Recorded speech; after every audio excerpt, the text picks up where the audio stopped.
Indiki jahan uruşy suw resurslarynyň üstünde turar. Bu pikir howsalaly bolup eşdilse de ol degişli töwbetdeşliklerde ýygyderli gozgalýan ýagdaý. Men munyň näme derejede hakykata bap gelýändigini bilmeýärin, emma bu garaşlar dogry bolup çyksa, suw bilen baglanyşykly tartgynlygyň ilkinji bolup Merkezi Aziýada döremek hopy bar. Merkezi Aziýa ýurtlaryny suw bilen üpçün edip oturan Amy derýanyň we Syr derýanyň gözbaşyny emele getirýän daglardaky buz gatlaklary gutaryp barýar. Gürrüňe diýen derýalarymyzyň suwlary hem gün geçdikçe azalýar. Bir wagtlar Gury ýeriň üstündäki dünýäniň iň uly deňizleriniň biri hasaplanýan Aral deňiziň uly bir bölegi gurap ýok bolup gitdi. Suwun üstünde Özbegistanyň, Täjikistanyň, Gyrgyzstanyň arasynda hem wagtyl çekilişikli çekişmeler dörýär. Eýse Merkezi Aziýada suw resurslarynyň azalmagy bilen regionyň geljekki ykbaly nähir bolar. Meclis atlyk ýürüýte gepleşigimiziň bu sanynda biz bu soraga jogap tapmaga synanşarys. Gepleşigimiziň bugünkü mihmanlary Londondaky Imperial College'in uly ilmi işgäri häzir Irana sapar edýän Kawa Medeni. Beşkekli ekspert ýakynda Merkezi Aziýanyň daglaryndaky buz gatlaklarynyň eremegi barada hem makala çabeden Rızkeldi Satka. Şeride Azatlyk Radiosynyň Merkezi Aziýa sebti barada makalar çabedýän Kışlak Owazy blogynyň redaktory Bruce Panier daglar bolarlar. Adat bolşýaly meclis atly gepleşigimiz 2 bölümden ibaret bolup biz ilki meseleniň häzirki ýagdaýyny öwrenir, soňra munyň bolup biljek mümkin netijeleri barada pikir alşar. Tolkunymyzda galyň.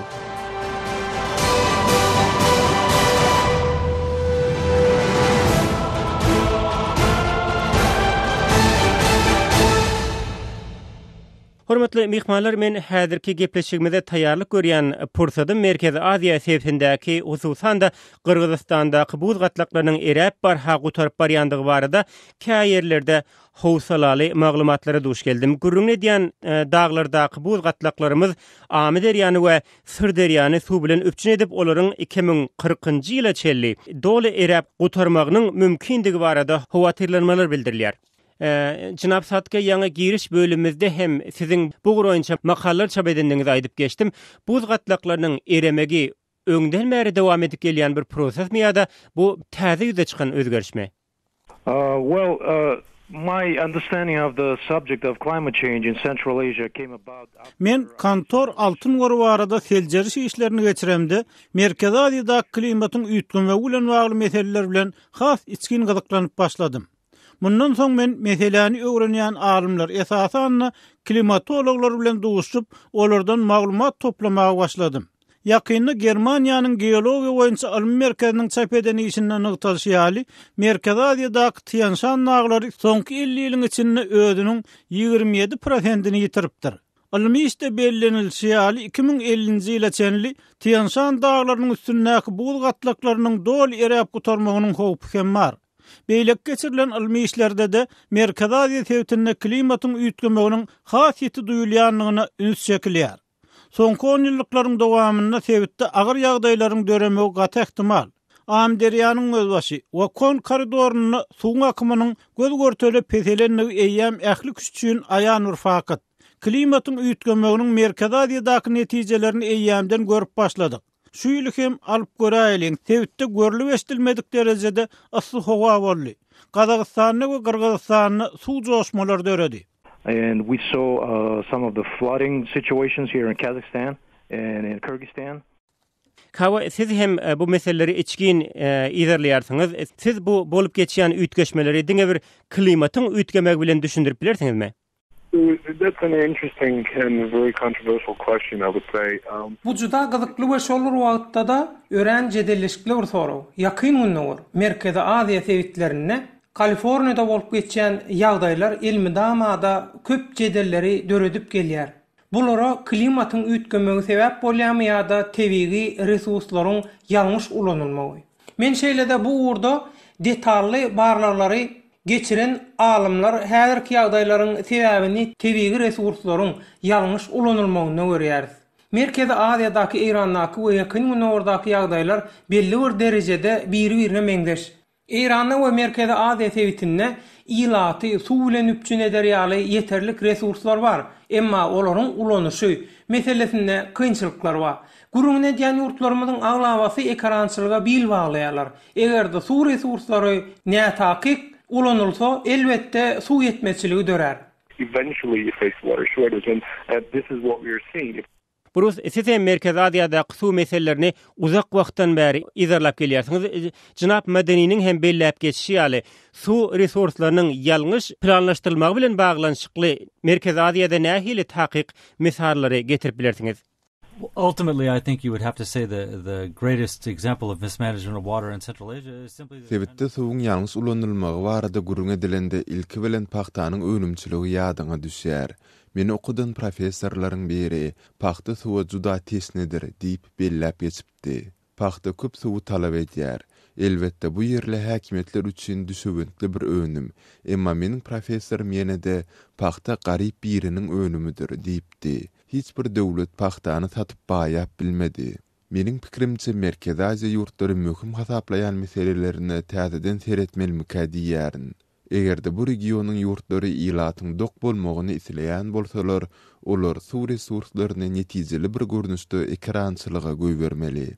for agricultural purposes, which would lead to food sources for the people.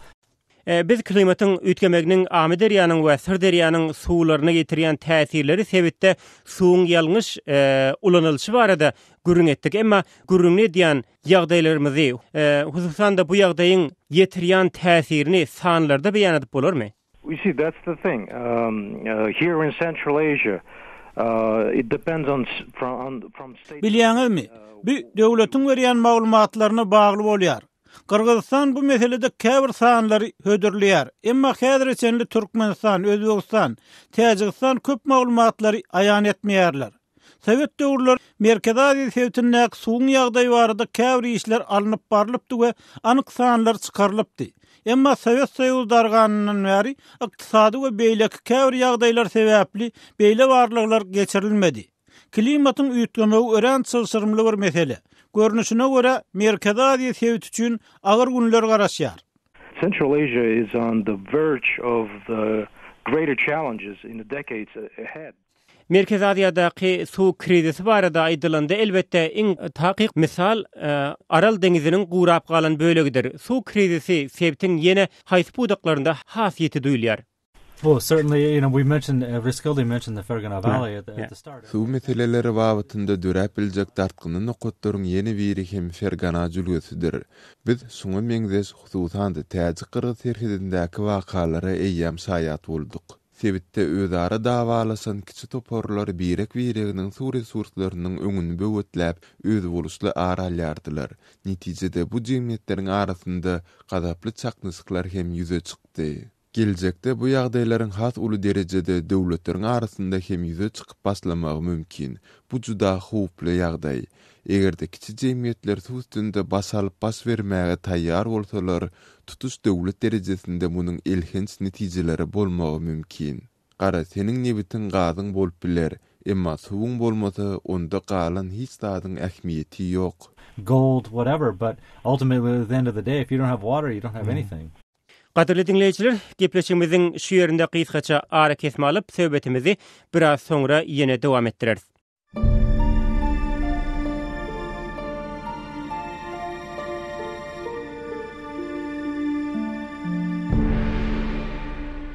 Azatlyk radiosu özüniň azathabar.com web saýtynda Türkmenistandaky we halkara arenasyndaky soňky möhüm wakalar we meseleleri barada ýygyderli, gyzykly we ýerlikli maglumatlary, multimedia faýllaryny, Türkmenistanlylaryň durmuşy bilen bagly foto serileri ýerleşdirýär.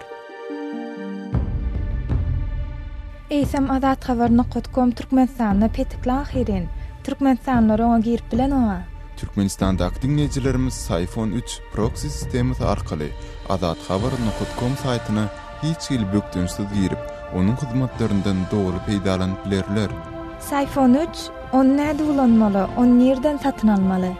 Ol dinleýijilerimiz we okuýjylarymyz üçin dogrulygyna muhbir programmadyr. Onuň ulanyş faýlyny almak üçin Azat Habar e-mail belgisi derwede.net salgysyny. Ýene bir ede gaýtalaýaryn Azat Habar e-mail belgisi derwede.net salgysyny öz mailyňyzdan islendik mazmunyna hat ýollaň. Azat Habar e-mail belgisi derwede.net salgysyna hat ýollamaly. Hawa ýolladyk, soň näme? 1-2 minutdan soň size awtomatik görnüşde bir hat geler. Hawa Siphon Responder diyen ulanjydan bir hat geldi. Emma ol yerde hiç hil fail yok. Bir topardaşar yurt diller var. Sol yerde Türkmençe diyen titrin üstüne basın. Türkmençe bassım. Yine de bir topar hat çıktı. Inni näme etmeli? Egerde üns berseňiz, sizin öňüňizde peýda bolan tekstde Siphon üçin nädip alyp bilerin diyen tetir bardyr. Soňa basın.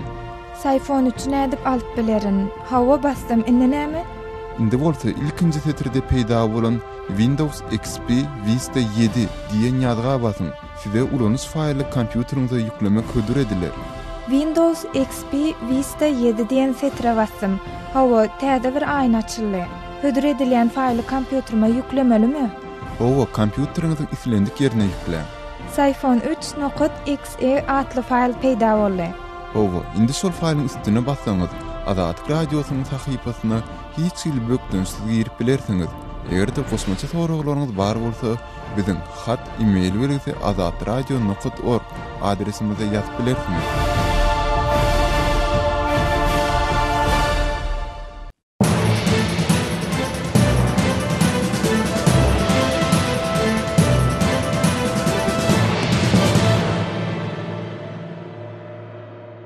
Meclise gaýtadan hoş geldiňiz. Gepleşigimiziň birinji bölüminde Merkezi Aziýa sebtindäki barha artyp barýan suw krizisi barada gurun etdik. Rys geldi men bu ýagdaýy suw krizisi diýip atlandyrsam öte geçýän däldirne? Well, that's a controversial subject by itself. The water crisis. Suw krizisiniň öz dagwaly bir mesele. Käbir bilermenler sebitde suwun üstünde konfliktleriň ýüze çykjakdygyny aýtdylar. Men bir näçe ay mundan öňe bu barada professor Arlov bilen söhbetde soldum.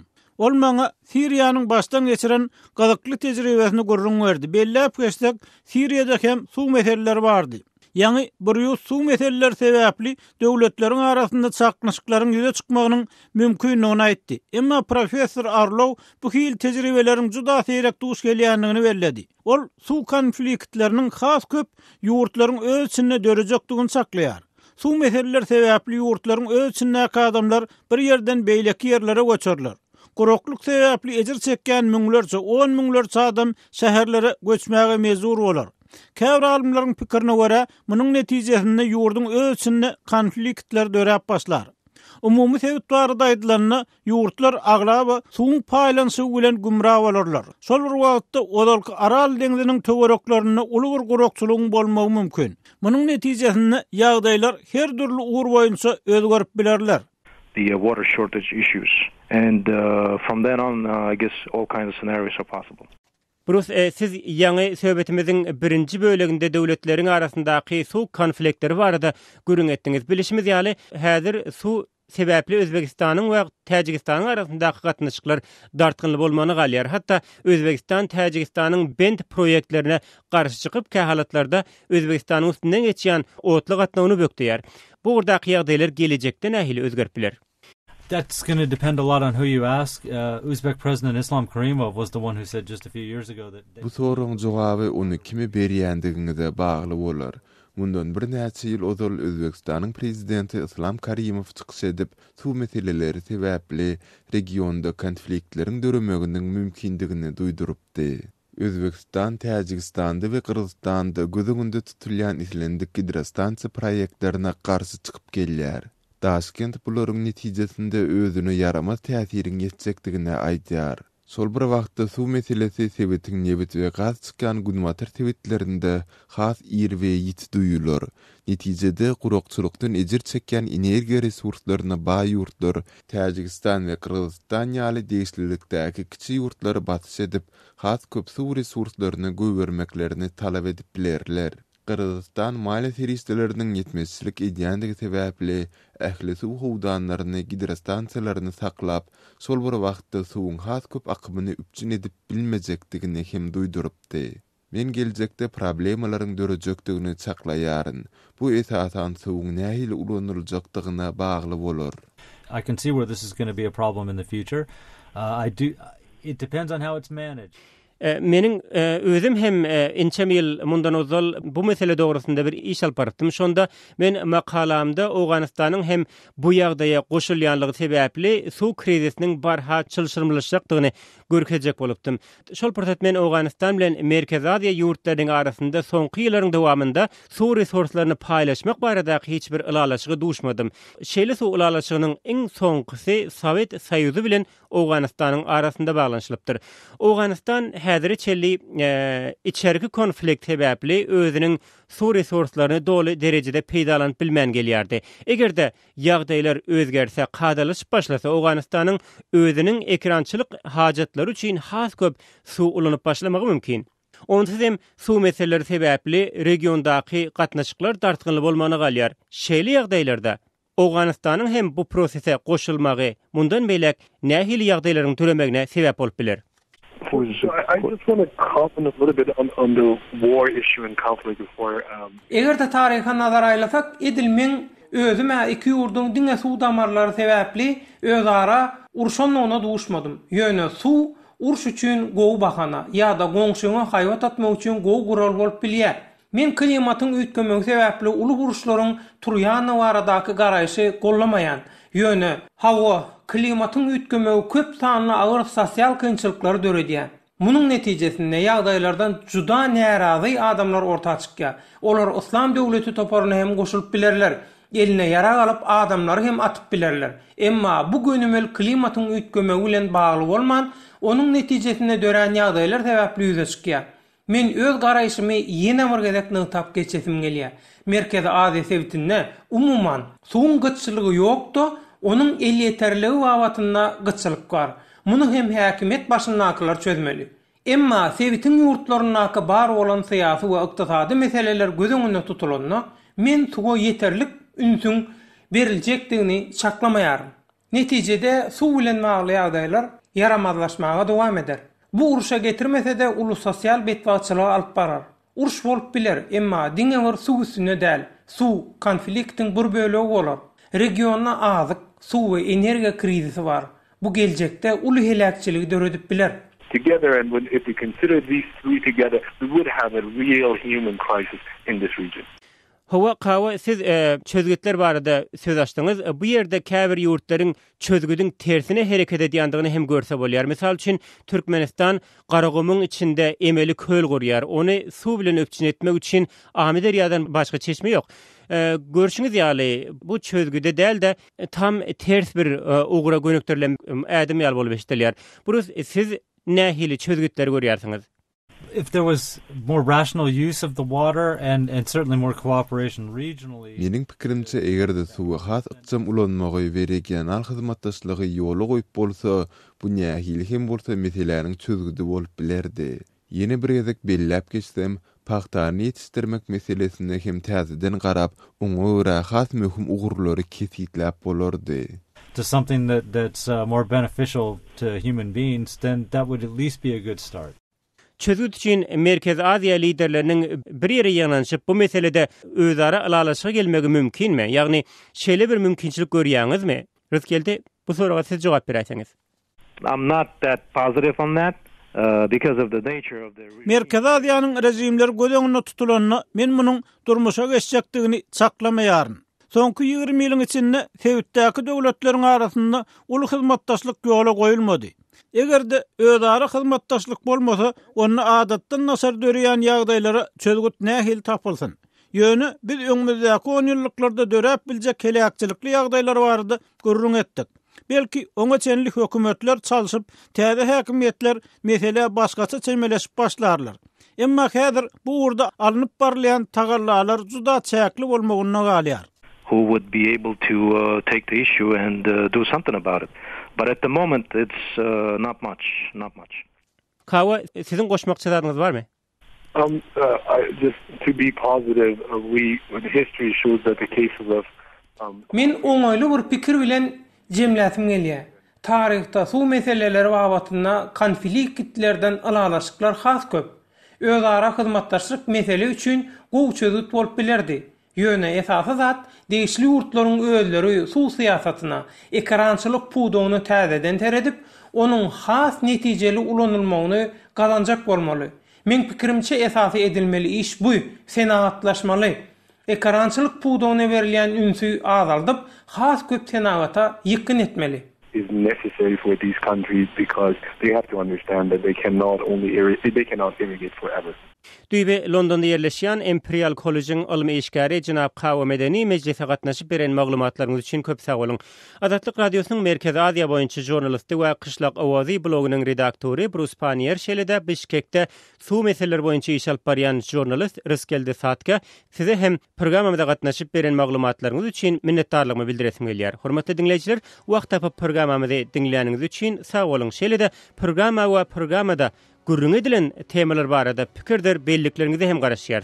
Biziň bilen azathabar.com web sahypamyz arkaly habarlaşyp bolar. Şol sahypa Türkmenistandan derweze.net arkaly girip bolýar. Şeýle-de Azatlyk radiosyny Facebookda hem tapyp bolar. Bizi Facebookda Azatlyk radiosy ady bilen gözleň.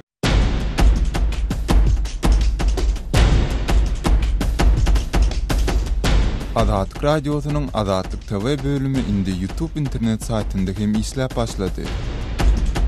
Sahypamyzyň salasy youtube.com/azatlyk online. Azatlyk TV'niň YouTube'daky sahypasynda Türkmenistanlylaryň, dünýä türkmenleriniň durmuşy bilen bagly resmi metodda görkezilmeýän gyzykly we täsirli video ýazgylary, sesli şekilleri görüpilersiňiz. Şeýle-de Azatlyk TV'de tegelik stol söhbetdeşliklerini milli we dünýä medeniýeti bilen bagly taýýarlanan materiallary hem tomoşa edip bilersiňiz. Ýatlaýar, bizi YouTube saytynda gözlek bölümine Azatlyk TV sözleri girizip tapyp bilersiňiz. Azatlyk TV tomoşaçy, gollawçy bolmagy çağırýar. Bizi izlerlen, bize ýazalyn. Azatlyk TV.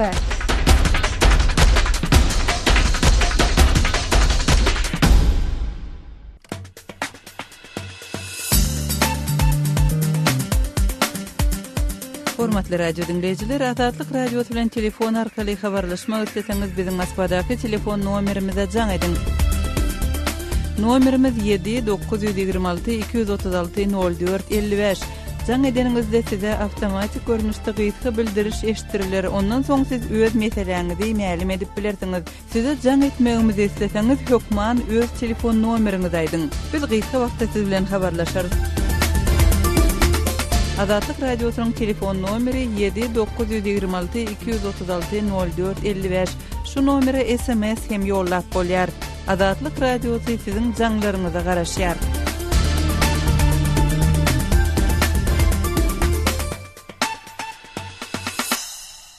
Şonlukda men Muhammed Tahir meclis atly gepleşigimizi şu ýerde jemläp siz bilen hoşlaşýar. Ýene efir tolkuralarynda duşýançak hoş sag bolun.